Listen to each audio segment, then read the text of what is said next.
Just to get to the real discussion right now, we are going to talk about iron policies right now, and we want to talk about some of the issues that we expect moving forward as far as politics is concerned. All right, so in studio, I'm joined by Daniel Orogo, who is a political analyst, and again, for the first time, we have a lady who is also joining me. I have got Wendy, who is Executive Director of Young Women Leaders Connect and also Youth and Women Advocate.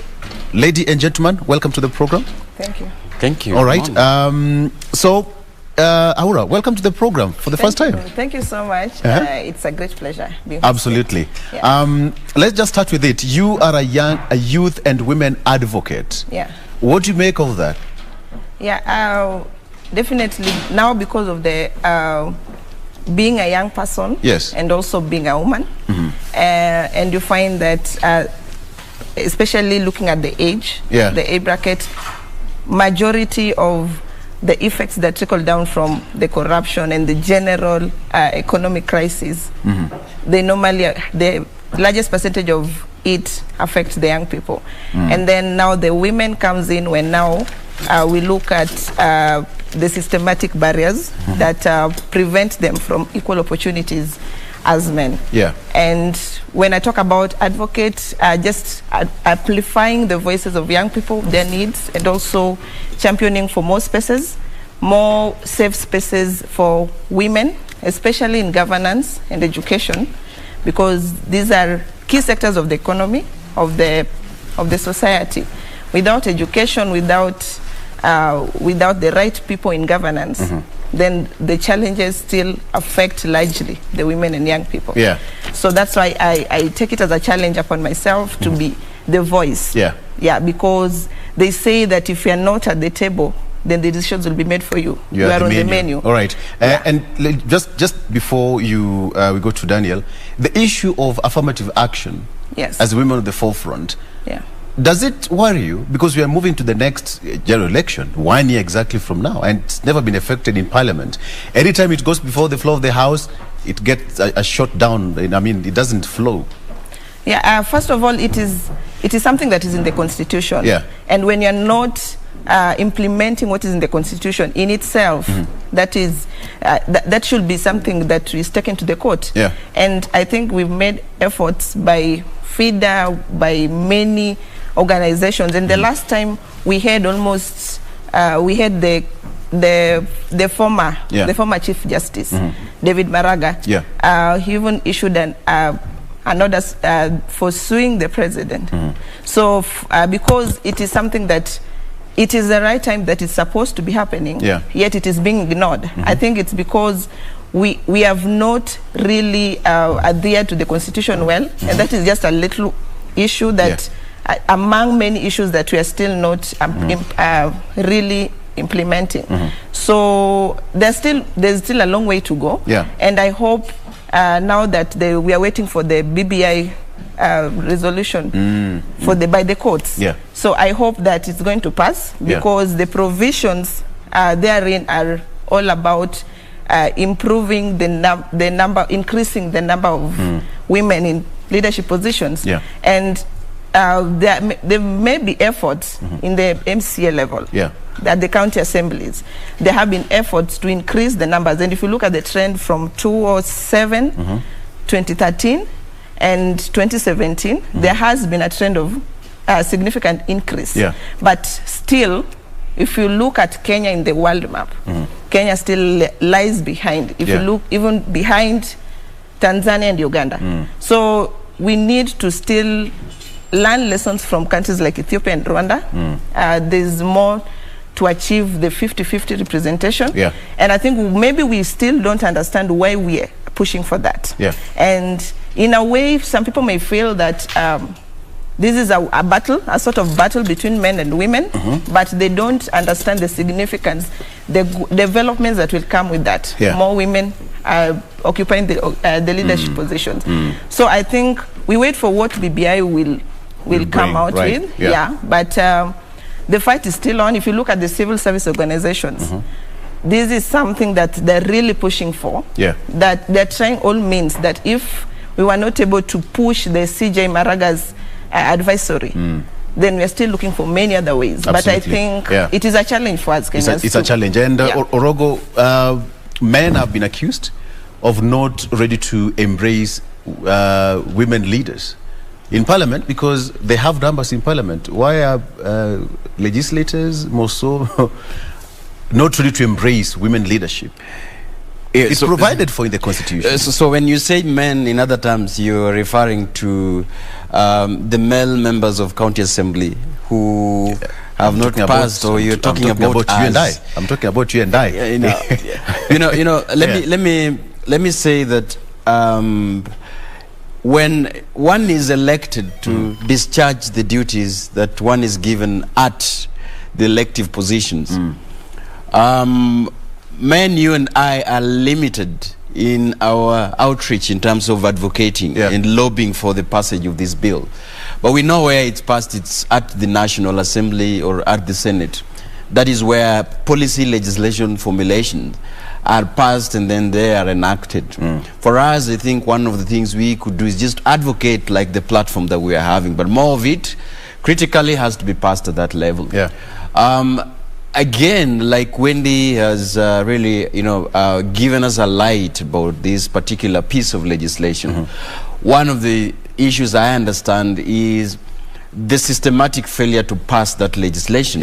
Really lies within the lack of political goodwill. I have seen there are a number of efforts that have been fronted in terms of passing this bill, including, different party leaders trying to whip their members to pass this bill. But when it comes to the floor, it flops either due to, absentia or, people abstaining to pass it. Lack of quorum. Lack of quorum hitches. So I think generally it goes to, lack of political goodwill, especially among us, the male members, the counterparts at the National Assembly, at the Senate, and probably even discussing it at the the county assemblies that are concerned. Because I think if bill fails different times, then generally it's a reminiscent of a failed systematic legislation from the grassroots, and that is the members of county assembly. Allow me also to say this without not really disparaging members of National Assembly. Sometimes we really look at the capacity of people that we elect. If they are able to understand the legislation they are able to pass and the consequences of failing to pass them. I agree with what Wendy talked about, that the last CJ had even issued an advisory that Parliament, for the failure of passing this legislation many times, he wrote to the President advising him to dissolve the National Assembly until this particular thing is discussed. But again, you can see our nature of politics is there is the lack of respect of judiciary and lack of respect of constitutional order that we have. I just brought this debate because Wendy is the executive director of Young Women Leaders Connect, at least just to shed more light. Lest I be or we being accused of not fighting for the women's space. Okay, let's just get into this. It's 1 year exactly to the polls, and as we would expect, generally moving forward, for a politician there is no time left. It's like 1 week to go. This is the time that they'll start launching different projects in the different constituencies, running around, holding Harambes, political rallies here and there, and still we have the COVID-19 still here with us. Let me start with you, Wendy. 4 years now is gone. What are some of the hits and misses that so far you think that have played out? To start with, now the most current, which is the pandemic. In the first time in a long time, we've had now the COVID-19 coming so abruptly, and it really caught us off guard. And for Kenya as a country, I think we were not really expecting, or we were not ready yet. We were not ready for this. We weren't ready. And I wish we could do better, especially when they started announcing it, that it's global, when it started maybe in China. Maybe we could started by now the restrictions that they took earlier, they did earlier. And also preparing well the the health system, and by this I mean infrastructure and also quality health personnel, and also protecting them, because I think the frontline workers, they've really lost a lot. Exactly. They lost their own, and to couple that, we had also issues of the health workers complaining about issues of salary and benefits. So you could imagine that when this pandemic comes and we are not ready, it really, I think it just shook us, and now the economic crisis it brought. And I think the major thing is now the economic crisis, because now a lot of businesses were lost, a lot of people were laid off. So I think as a country we really went back, and you can imagine if the economy was not doing well before the pandemic, and now this one had to double. So that will be the worst within the 4 years. And also, but if you leave aside the COVID-19, if you look at now politics, I think we started politics early. So we started almost immediately after the last general election. 1 year into after election, we already started politicking, and that is unfortunate, because during that time we are not really focusing on the agenda. If the Jubilee administration, they came with their manifesto that they wanted to deliver to the people, they had the Big Four agenda, which has been going on. But now if you have squabbles within a party, then you find now the division. You know, as a country we now get confused, because if this is our country and our leaders are not together, and a lot of tension at the top, you know, as a common wananchi, we have to really get worried. And all these the effects of all that affects the youth, the young people, the elderly, the people generally as a nation. Generally as a nation. Because now we are now confusing Kenyans. Are we supposed to expect that the taxes will go down? Are we supposed to look at how we are going to handle the pandemic? At the same time, you come to us and you want to now bring the politics. You make us want to choose sides. And the Jubilee separation split, that was something that I think in the political scene was unwanted, and it's something that is still going on. Let me ask you this one, Daniel. She said that we started politics. Okay, politicians started politicking way back 4 years ago. Now it's exactly 1 year to the polls, and for them, could it be because of the high stakes of 2022 general elections? Because now the president is leaving. The current administration is also leaving. So the politicians, and they know this, that each and every person will be now angling for the next administration. Where am I supposed to be? As she said, if you're not on the table, on the menu, my friend, you'll find yourself on the menu. Rightfully captured.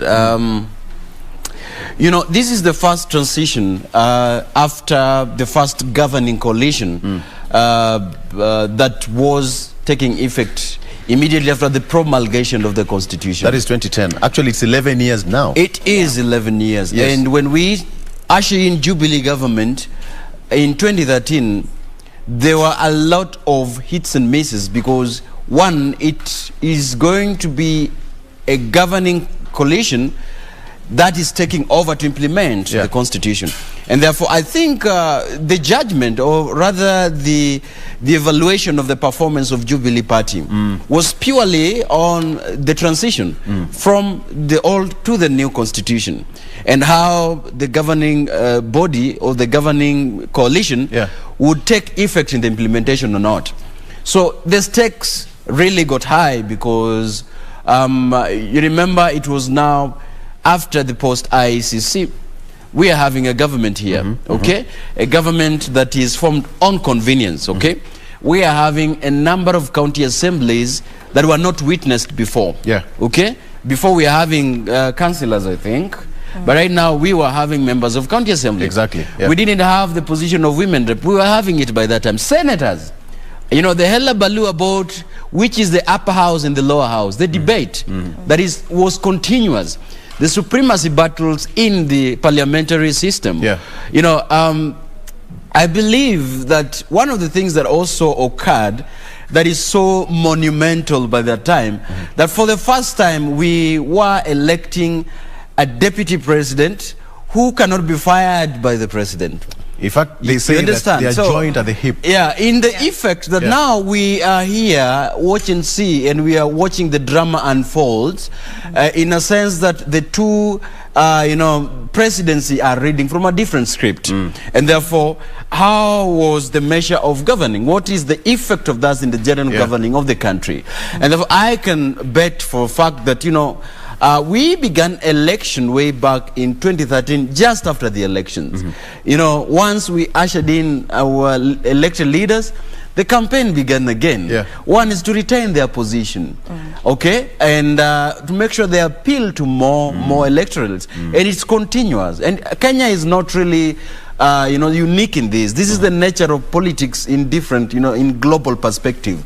But I think also, like Wendy has talked about, the incoming of this pandemic, for now the nation and the executive was, would we now address the pandemic, or would we begin to continuously roll out the Big Four agenda? That was the confusion. But as a government, you should be ready for anything. You need to have a contingency. Now, it also brought in effect and it challenged the bare knuckle of our health institutions. Because for our first time, here is a nation that probably did not invest so much on healthcare. Okay? It just mentioned it on the Big Four agenda. But now health became a priority.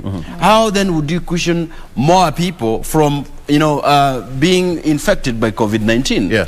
How would you caution COVID-19 and make sure that while you're handling the spread, you do not be accused of trying to shrink democratic space? So I think this was where now the debate mutated. It now looked at all now. How then would you make sure that safety is safeguarded, but also take measures, in fact, that we are not violating the constitutional provision in terms of, asking people to express themselves, asking people to not to gather. So it even challenged our own social beliefs and cultural beliefs. For a first time, I saw Luos burying their own people without not gathering, without not dancing to these beats, without not, so it challenged the whole of systems, and not only our political systems, but also even our cultural, roots and beliefs. But in a second, you've asked, we are having 365 days to the elections.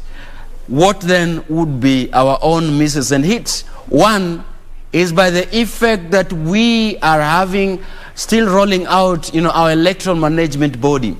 The main body that is in the spotlight always. That once it's not constituted properly, then people are in the streets, trying to, lament about their leaders that are not elected in the way they want, in manner that is accountable, But let me just exactly, yes, Wendy. I think one major issue that we can't leave out is the issue of handshake. Because if you look at how 2017 elections were and how it happened after that. So when the handshake now came, something that many people didn't expect. And then now, politically speaking, it changed a lot of mindset. The it changed a lot of strategies. Just changed completely. It was something that they just came out one time we didn't expect. And then the two warring factions, they now have to unify because of the agreement by the two principals. So I think that is one huge thing that happened within the last 4 years. And seeing after that, now the tension reduced, the reduction of the tension. If you remember very well how chaotic it was after elections. Every Monday, like today, people would go to the streets. We'll be throwing stones every Monday. Shisha Mondays. But now if you look at how things are really working, and you find it's so easy to move around the country. Before, I think it would be so hard for maybe a Kikuyu to come to Kisumu or the other way around, or any other tribe. And that is one factor that is now going to even change this many strategies politically. Because the people are now waiting to look at what is now going to happen, who is in the side of handshake, who is against it. And now this led to the team Tanga Tanga.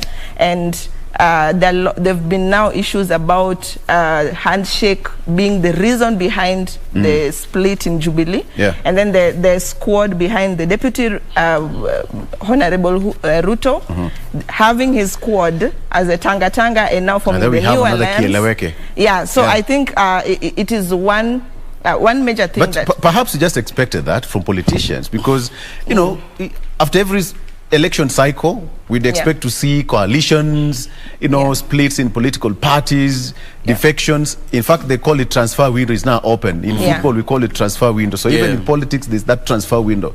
We expected that to happen, Wendy. Yeah, we're expecting even more. And now that we have NASA that has been split, so we now have the new One Kenya Alliance, though it is not legitimized yet, but it is something that we are now hoping to see, and I think maybe they're looking in the few days to come. Who will now go with the OCA, who will go with the deputy president, and so it is a season to watch out for more alliances and coalitions.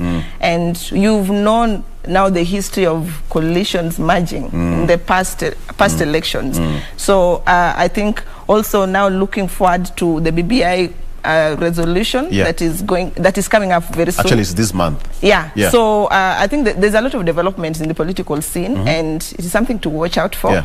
But now again, maybe the issue will be now, starting now. If it is 1 year, which is the right time to do that, but the issue has been starting it maybe years. Time exactly after, and especially during the handshake. I think that is when we started politics. Daniel, it's all about handshake. What we've been witnessing in this country for the last 4 years, the moment the two gentlemen stepped out of the front at the doorsteps of Arambe House, everything changed. Everything changed. Economically, what do you say about that? I think economically, in effect, after the 2017 general election, the rising tension, you know, the pent-up anger that we saw, the destructions of property, purely informed by the lack and dissatisfaction of elections outcome. And I think when we have elections outcome that is marred by violence and conflict, that in itself, you know, scare the investors away. And you see, you understand that when we are always headed to each and every election, you look at the Nairobi Security Exchange, there's always just a plummeting in terms of the value of what we see. That the fear of investment, especially when people are headed to election, is always high.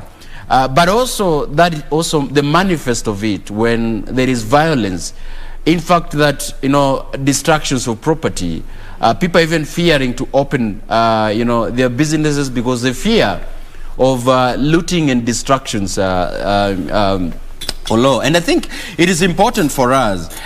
One way that I always like the discussions about the Building Bridges initiative, because it purport to address, you know, that our elections should not be a do and die. Our elections should not always end up in distractions. Our elections should not always end up with people fearing to invest, specifically as we head to that elections, with the fear that their properties will be destroyed, or rather looting will take place when people are rioting, you know, to show the dissatisfaction on the electoral outcome. And generally that has a toll, you know, on the economy generally. But my observation is also keen, and I know why I'm always hitting these, because the failure to constitute properly the electoral body, because this is where the backbone, this is where the elephant in the room is. You know. All right.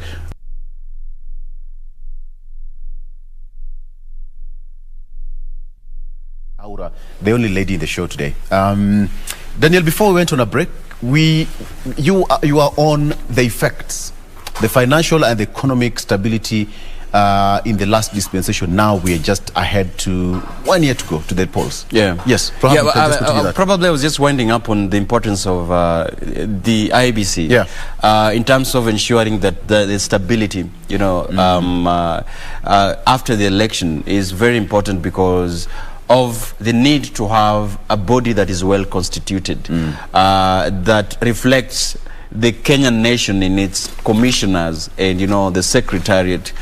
Because the only problems that we've had as a country is the blame game is always pointed towards the fear that IBC would announce the electoral outcomes that is not transferable and reliable. I would really propose that even as the commissioners are being invected by JLAC, I think so, the 4 commissioners that were appointed by the president after receiving from the selection panel. Yeah. But the names that I've seen really strike a semblance of qualification, experience, but also people who are up to the duty to ensure that the void of the 3 commissioners that left unceremoniously their position are filled, and that we do not have a commission that do not meet. The 4 names, already the president ratified the 4 names and now forwarded to Parliament for ratification. But just to join quickly on what you said, it's a story that has also been captured here on the Daily Nation today, is that it's now a familiar challenge for the electoral agency as cash crunch derails preparations. And one thing that is also quoted here is that the Independent Electoral Boundaries Commission chairman of Oloo Chebukati says that there will be at least 20,000 candidates, more than the 14,523 who contested in the August 2017 polls. Now, they will also be battling it out for 1,882 posts across six elective positions. That's the president, 47 county assembly, county governors, 47 senators, 47 county women reps, 290 members of the National Assembly, and 1,450 ward representatives. Now, about 1 million new voters are expected to be enlisted. IBC will also be called upon to implement the degree requirement for candidates since the law was enacted in 2012. So it's a full tray for Chebukati and the team. Yeah. Wendy, probably yes. Especially on the issue of the degree. Right. I think it was something that was supposed to be enacted in the last election, but it was pushed to this time. Yeah. But now you've seen a lot of quagmire around it, people having different thoughts on it. But personally, I think that it is the right time to do it, because I mean, if you look at some county assemblies, there's people, the way they argue, the way they look at facts, the way they analyze things. Yeah. I think it is very important to have the educational requirements, thresholds, as a requirement, because it is not just a matter of the papers. I know education may not be the solution to everything, but at least it's good to have a thresholds to start as a requirement of some basic issues. And if you look at, for example, the role of an MCA, I'm talking about county assemblies because I'm personally concerned. There was an issue that it was the Tarakaniti County Assembly that they were hiring.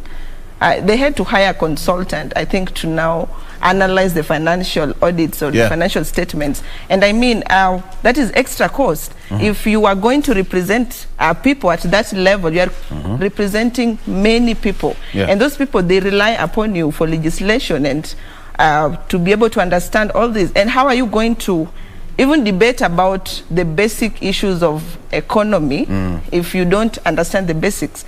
So I think just the same way when you need a job, you look at the requirements. And most of the jobs, if you don't meet the threshold, you don't have to apply. It doesn't mean that is the only option. For me, if you really want, if you didn't have the degree, I think, and you feel you are a leader, there are many ways you can be a leader, or you can lead at different capacities, because this is not the only position that you can lead. And it's also important the way you articulate. Even at the parliament, we've had some MPs on record who can't even speak the basic English. I mean, you are representing people, so people, even the way you speak, the way you speak for people, that is something that matters. If you are brought before a committee to maybe speak for yourself, I want to mention a name, but there's one member of parliament, you sit back and watch and you're like, this is just basic grammar. You understand? So it is, I felt ashamed for her, but for me, having to meet that as a basic requirement is quite important. It is important. Daniel, what do you make out of this? Because now it's 1 year to go. Chebukati and his team, it's all about money. The correct constitutional, and they need the personnel. If you look at this number, it's going to be 14,522 candidates who are going to contest for various positions in the these are the guys who contested last year, and this number is likely to go up. It's going to be a lot of work for Chebukati and the team.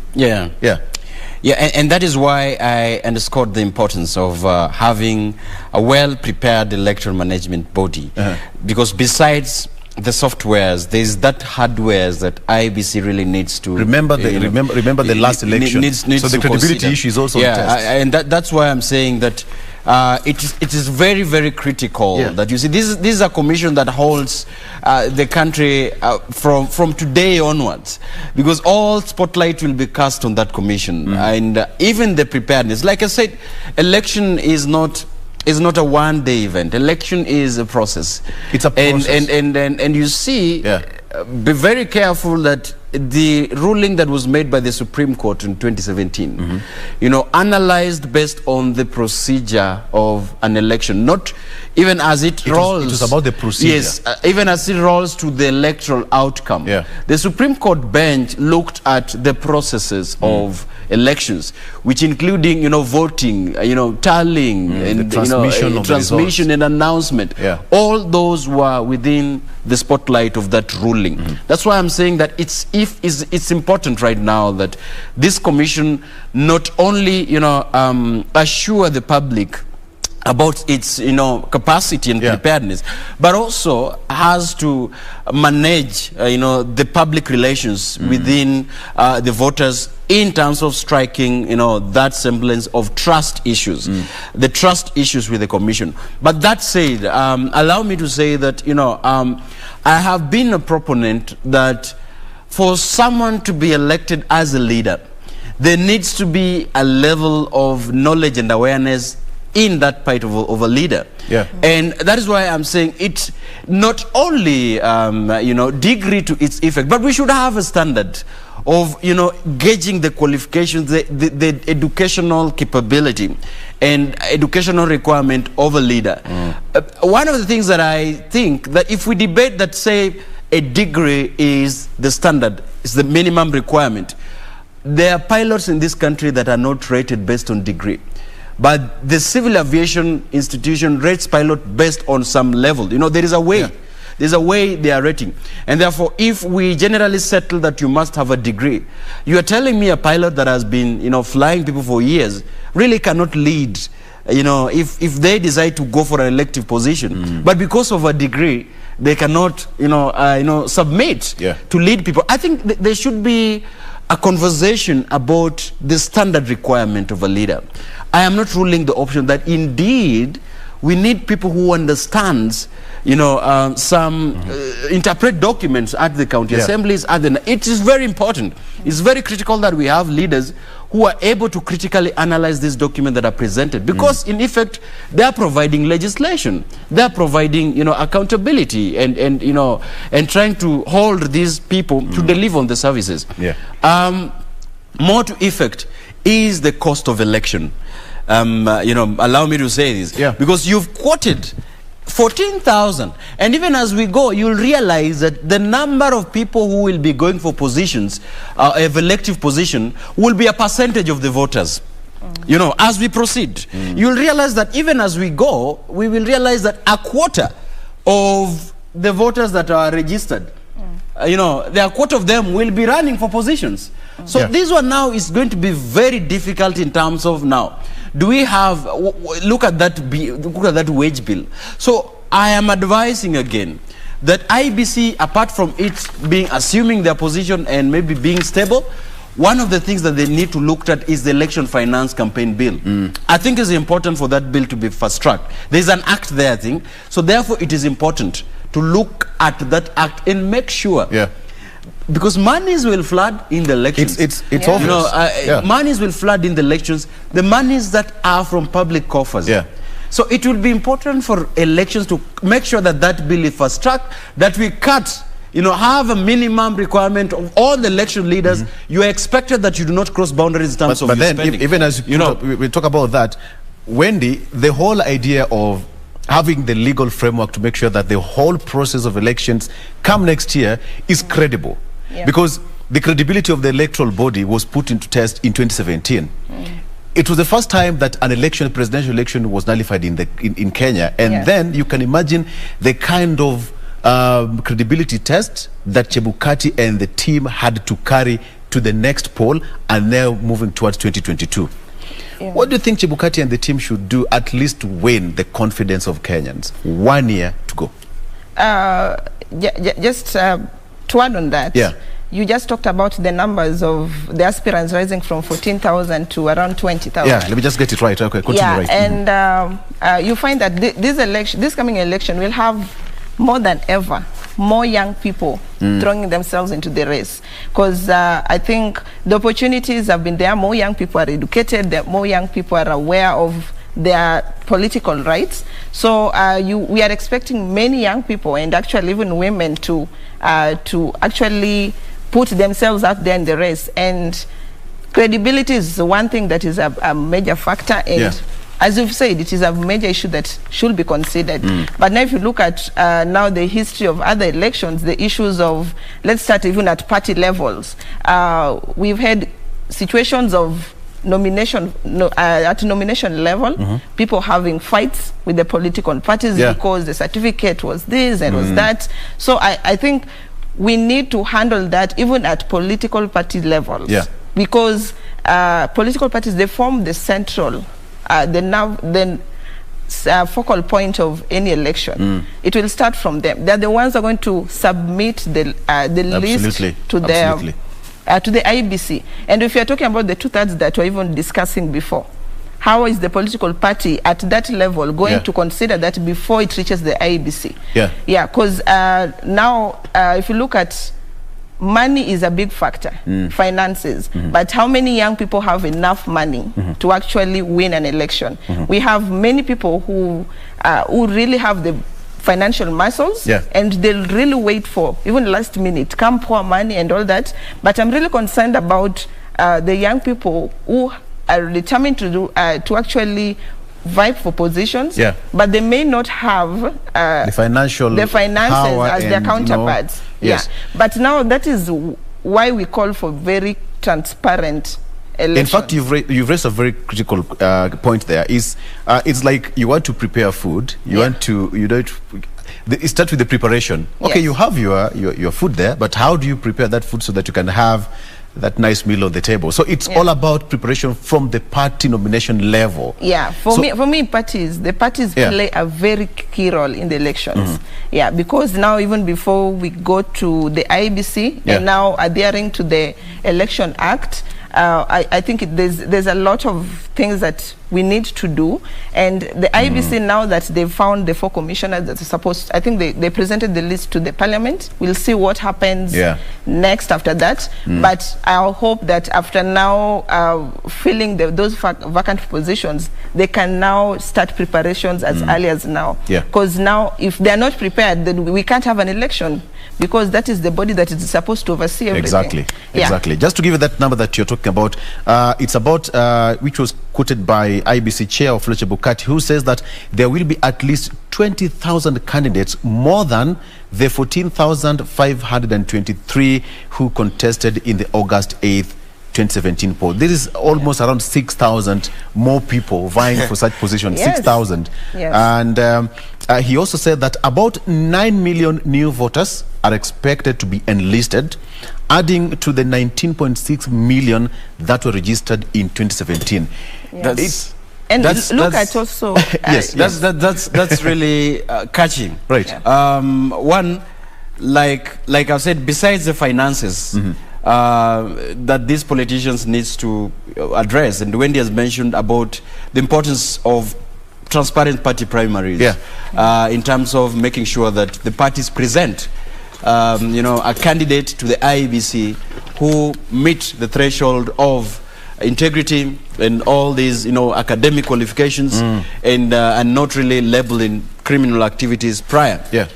But now the catch is, which is very interesting, about the new number of registered voters. 9 million. And I told you this in the last panel, that do you see that that is where all these formations, all these coalitions are crafting a winning alliance that is able to appeal to the new electoral voters. And I think the battle is systematically shifting. That in essence, we are taking care of young people who are going to cast the ballot for the first time. And therefore, what is guiding their choice of the parties that are going to elect for the first time?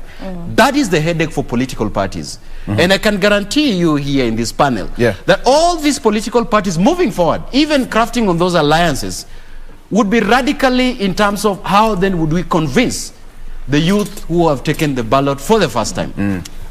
And you are seeing the debate about the Hasta versus dynasty.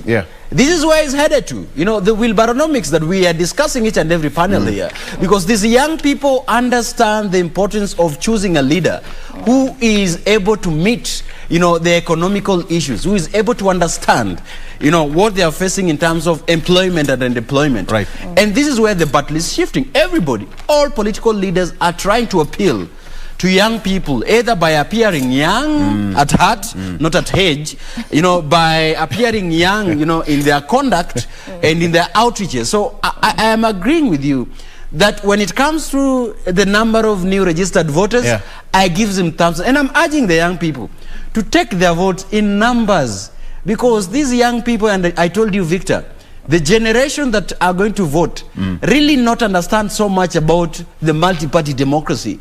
They don't understand so much about, you know, the Moi and Kanu era. These people, their language is on the card, and the card is who is appealing in terms of providing for us jobs after graduating. You know, who is providing, is cushioning us against the effects of COVID-19. If you get it right, you're going to get a percentage of that. We've heard of that, we've covered that in so many electoral positions and political rallies. But the youths, almost 70%, and they're graduating every single day. True. But and you can imagine, now this is a situation where we have a crisis. We have the COVID-19. How many graduates are out there without jobs? And how many were laid off? So I think also these 2022 elections will also be a very tricky one. Maybe it won't be the same like the others, because people are now starting to look at the qualities of a person, manifestos of you as a person, as a candidate, and not as the party that brings you. And you've seen situations where parties in strong, they lose in their strongholds, and people vote for the independent. So I'm also looking at a situation where because now the percentage in the last census, majority of people is the young people. So I'm looking at a situation where the young people are also going to think critically and look beyond maybe how we call it, like a party being in its stronghold, but now looking at the candidate, what are you able to offer? I think people have suffered a lot. This has been a litmus paper for a number of factors. And if you are coming to us and singing the same song you sang in 2017, people will ask you, what happened? We expected this, you didn't deliver. You've been talking about this on campaigns, on radio, on TV, but you've not delivered it. But then the question is, now what should you expect? So I'm expecting a situation where definitely we'll have people running with the political parties, but I'm expecting people also giving more chances to our young people. I think we now have to also give our generation a chance. Is it about more people giving young people to, it's about young people going for those positions? Young people already are going for the positions. If you look at, I don't have the statistics, but I'm very sure that even the aspirants, the young aspirants, they have increased in number. So meaning more young people have come out to actually vie for these seats. And it is the young people that we are going to, as much as we are the majority, but we also have to look at ways of attracting, touching the hearts of the elderly and also the young people. Because I think also one mistake we often make is focusing on the young people, but this is one demographic that is easily lured by money. So I think we also need, as young people, this is a challenge now to the young aspirants, that we also have to look at, we look at maybe now what you're going to offer as a young people, the fresh ideas you're coming with, and being able to touch the heart of the elderly, the old men, because they also have, and even the Chama women, they have a lot of influence, but I think that we ignore them. But these are the people that influence at the grassroots. Orogo is smiling when talking about young people. I don't know whether he has got a political ambition. I'm very, very objectional when we run a campaign on an age. An age. Young people, we mean between the age of 18 to 35? 18 to 35, okay? Yes. So I agree, 96% of what Wendy has just presented. But there's a 4% that we miss. Do not always, and if a young person is willing to go for a leadership position, your selling point should not be because I am young. Okay? You're going to miserably fail. One of the things that you should be, another adage that you should be coming on board with, that besides being fresh, you present content. Okay? And that you understand the requirement and the roles that that position offers you. Because there is a danger in us electing young people. And right now, if you can see the composition of the National Assembly, we are having young faces. Okay, we are having young faces. But if you look at the conduct of that young faces, some of them are appalling. What they do with the roles that they have and the position that they serve, betrays the spirit of freshness and the spirit of innovation as young people. So even as we proceed to appeal to the electorates and those who are vying, one of the things that you should also understand is now you have a manifesto, and electorates do not even read manifesto, by the way. They don't read. What are you presenting to these voters that is so unique? In the face and in the backdrop of COVID-19, I agree with what Wendy talked about. People are willing to be told about how would they recover from the economic ravages that COVID-19 has presented to them. And that is something that I like to caution, that, as we proceed, yes, I am young. What else do you have? What else do you have? Yes, I am young. Can you be able to match up to these political leaders? And, let us go outside and form our own political parties. This is very critical. Absolutely. This is very critical. Parties as owners. You cannot challenge the owners of these political parties successfully. Exactly. And this is where we fail. Daniel, I was in a forum somewhere, and some of the politicians said that if young people want to go out there and make an impact, then the only one person they always hold as a yardstick is the late Tom Mboya. At his age, he was able to make a mark for himself, and he's always a person that you can always remember, Tom Mboya. And he died so many years ago. So what do you have to offer that can inspire the young generation to go for these elective positions? As we come to a close, Wendy, talk to the women folk, because it's going to be murky. These elective positions, as people would expect the BBI outcome, it's still a court process, of course. But either way, how would you, just encourage the women out there to go for these positions? And remember, these are elective positions. Whatever you're going to tell the people is what's going to make you to the ballot and win. For starters, I think women are not vying because they're women. And people want to vote them because of that. So we have women who've proven their leadership skills in various sectors, and they have come out to be people with record, with experience. And when we are telling many, especially the young women, to come out and vie, it's because there's no other better time than now. Every year it has every electoral cycle, it has its own hits and misses, but this coming election, this opportunity that we have. But again, we have also a lot of work to do, because we are now going to face now the giant in the house, which is now the patriarchy. It is still real. This is just recently you saw Honorable Wanga, she posted about there was an issue that was going on social media, and people were bashing her based on, you come from Kano, we'll take you back to Kano. And you know, now that is an issue that women have to face. And that's why when you talk about now creating more spaces, because now the challenges they have to face, it's not as easy as our male counterparts. I mean, you have to, sometimes you have to think about where you're going to vie because of the factors of marital status, and that is because the society will want to judge you that you need to vie in such a place. And also, I think it's also getting it's also taking time for us as a society to also accept that we are coming in as leaders, that you don't look at me that I'm a woman. And also for a long time we've been at the lowest, maybe MCAs. If you look at the statistics, MCAs were the majority. We had only 3 governors, 1 who died. But now, if you are going to create these spaces and also be able to now talk to the society, I think the issue is with the society, not the women themselves. But I know for a fact that we have more women aspirants more than the other elections. So I think the challenge, the battle is with the society. Okay, right. Okay, allow me to end this, but Daniel, just 20 seconds. What should you expect between now and 2022, a date like this, in 10 seconds if you can?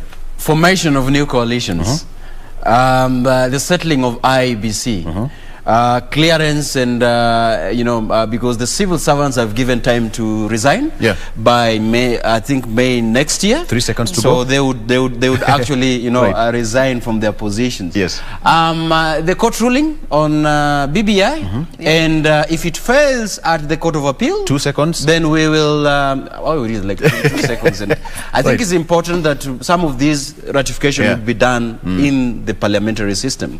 So I think we see a lot of political abstinence. There's more heat that is coming, more tension. But then there would be a lot also, you know, to look after at the, especially for the aspirants who are Absolutely. Thank you so much, Daniel Orogo, political analyst, and of course, Wendy, executive director of Young Women Leaders Connect and Youth and Women Advocate. Okay, later on in the afternoon, we expect Honorable Kalonzo Musyoka, who is the YPA party leader, to officially open the Kalonzo Musyoka Command Center, and of course, that will be given to you in our subsequent bulletin later on in the day at 7 and 9. Okay, that brings a close to this particular debate. Remember, it's exactly 1 year to the next general election. My question is, do you have a vote? And what kind of a decision will you make? My name is Victor Lo. Let's do this again tomorrow.